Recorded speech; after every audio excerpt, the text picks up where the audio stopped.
The first thing that I've got to get into is the fact that, let's face it, last week, I might have questioned Ole Miss a little bit. That's right. Picks and previews. I believe I said something to the effect of, when was the last time Ole Miss won a big game? I'll wait. Well, I'm not waiting anymore, am I? Good for you. Ole Miss, that was a terrific win over Georgia at home. The rain, the whole scene. And you know what? Ole Miss dominated the game. 28-10, they get the win over the Georgia Bulldogs, and now Georgia has a couple of losses. Some takeaways just overall from that game. First and foremost, Georgia is not right. Like, they are not right. As much as Ole Miss was terrific, and they were, in particular, like defensive line play was really good for Ole Miss. I felt like they did what they needed to do on the offensive side of the football, even with all the conditions. So that was good against a very good Georgia defense. I've always loved the Georgia defense. You guys know that. But there is something clearly wrong right now with the Georgia Bulldogs on the offensive side of the ball. You look up now. This is a team that is 50th in college football in total offense. The drop is staggering from what we've seen over the last couple of years, and they still have their quarterback. You know, they've been a top 5 offense each of the last 2 years. They are 50th. It's not even close to what the expectation is for Georgia. The way that they've recruited, the way that they've played, this is quite shocking to see them play to this level. I turned on the film and I watched that game, and here's what jumps off the film right away. Number one, again, they have a short field touchdown drive, and that's the only way that they score a touchdown. It was very similar to the Texas game in that they couldn't drive the length of the field. So when they face a team that has anything on the defensive side, they really struggle sustaining drives. Part of that is the fact that they can't stay on the field on third down. Now, everyone's going to look to Carson Beck and say, like, well, clearly Beck is not playing very well, but that's not what the film suggests. Now, I'm not going to sit here and tell you that he's playing great, because he's not, and he can improve, and there's no doubt, and he would admit that. But I am telling you, it is not his issue. It is not his fault. The issue with Georgia mainly lies in the 5 guys up front. The offensive line is playing really poorly. And that's a problem for them, because this is an offensive line that over the last couple of years has been able to maul people and been able to control the game and the line of scrimmage, and they're not doing that. And they certainly didn't do that against Ole Miss. And again, I touched on this. Ole Miss on the defensive line played great. They were aggressive, they were up the field, and they were disruptive. The entire game, I just felt like there was a disruptive nature to the front 7 for Ole Miss. And because of that, Beck had no time. There is a disconnect right now in the timing of their offense, speaking of Georgia, in that the wide receivers are not breaking to where I would call their route structures should be, the pictures, the spacing. That's not being created at the timing in which Beck is ready to throw. So there is a massive disconnect between the skill position players at Georgia and their quarterback, Carson Beck.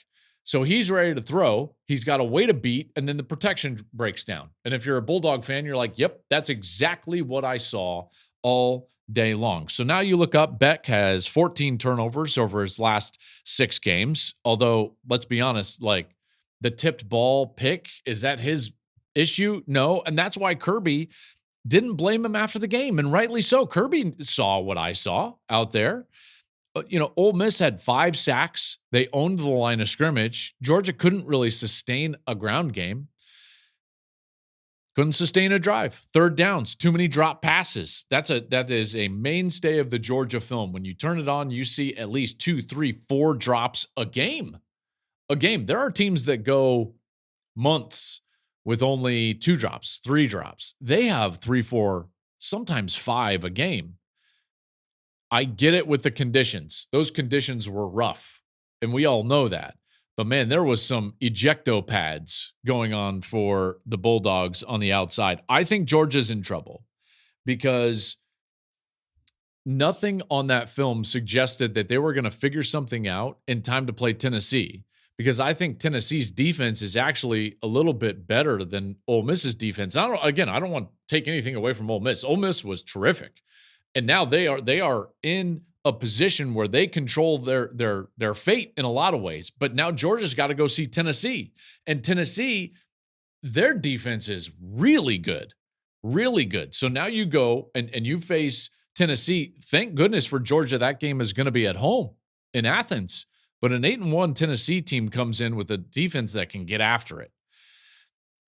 The pause I have in just right now saying that, like, hey, the 9.5 favorite for Georgia is just too much is the fact that there's been so many injuries for Tennessee.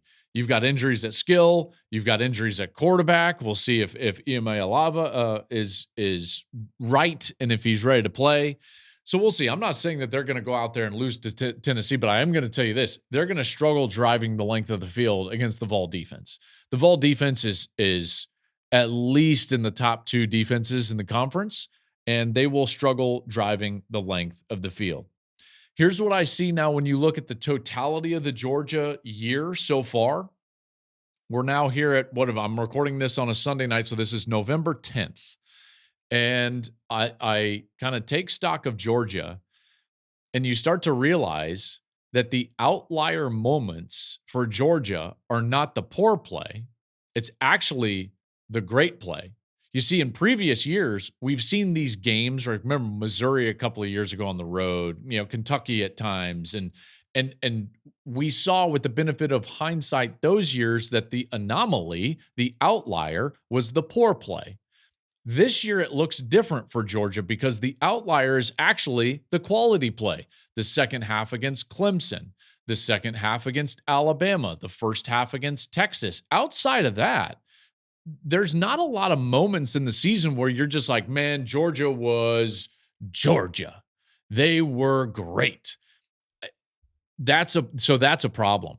Because now they're sitting there with 2 losses. They cannot lose another game. I'm about to talk about all the SEC, but like the